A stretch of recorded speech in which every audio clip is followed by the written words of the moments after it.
Right now, sitting in a filing cabinet somewhere at a gym near you, there are hundreds, maybe thousands of membership contracts for people who haven't walked through the front doors in well over a year. But they're still paying every single month automatically, quietly, while their sneakers just gather dust in the closet. And here's the part that should genuinely shock you. All those no-shows, that is not a failure of the business. That is literally the entire business model.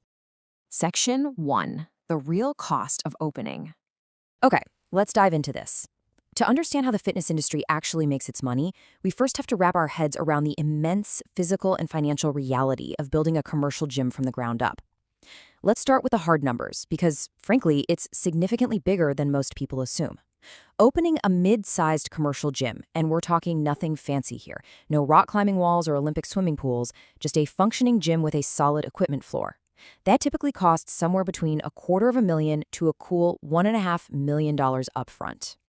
So, where does all that money go? Well, that staggering upfront investment gets eaten up fast. Equipment is the single biggest culprit for sure. You're looking at anywhere from $300,000 to $700,000 just for commercial-grade treadmills, strength machines, and power racks that are actually built to withstand constant, heavy daily use. Then you've got the specialized build-out. You need reinforced flooring to handle dropped weight so they don't crash through the floor, high-capacity HVAC systems to cool down a giant room full of sweating people, massive plumbing setups for all those showers, plus really expensive liability insurance and all the modern software you need just to manage those memberships. And naturally, all of that heavy equipment has to actually go somewhere. Gyms need an enormous amount of square footage. We are usually talking 10 to 40,000 square feet. You can't exactly just cram weight benches together like tables in a restaurant, right? The whole value of a gym requires space to move. And because landlords know a gym needs very specific structural features, like high ceilings and those reinforced floors we talked about, they demand massive guarantees. Gym owners are frequently locked into highly inflexible 5, 10, or even 15-year leases. It is a massive, unmoving financial anchor. So if you're following along, this brings us to a massive, completely counterintuitive question. If the equipment costs $500,000, the construction is wildly expensive, and the monthly rent is astronomical, how on earth does the gym afford this incredible overhead while charging you just $10 to $30 a month? Section 2. The invisible revenue engine. The answer lies in a psychological pattern that the fitness industry leverages absolutely perfectly. It's known as the gym membership paradox.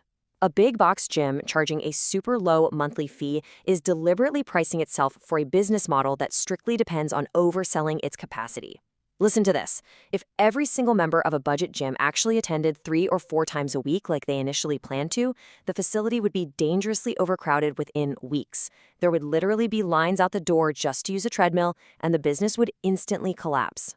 When you break down where the money actually flows, a truly fascinating picture emerges.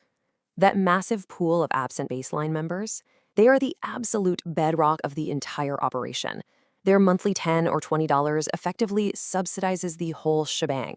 It allows the gym to offer higher margin premium tiers, push lucrative personal training packages, run those specialized group classes, and sell retail merchandise at the front desk. Basically, the quiet absentees are funding the playground for the active few. So the crucial takeaway here is this highly uncomfortable truth.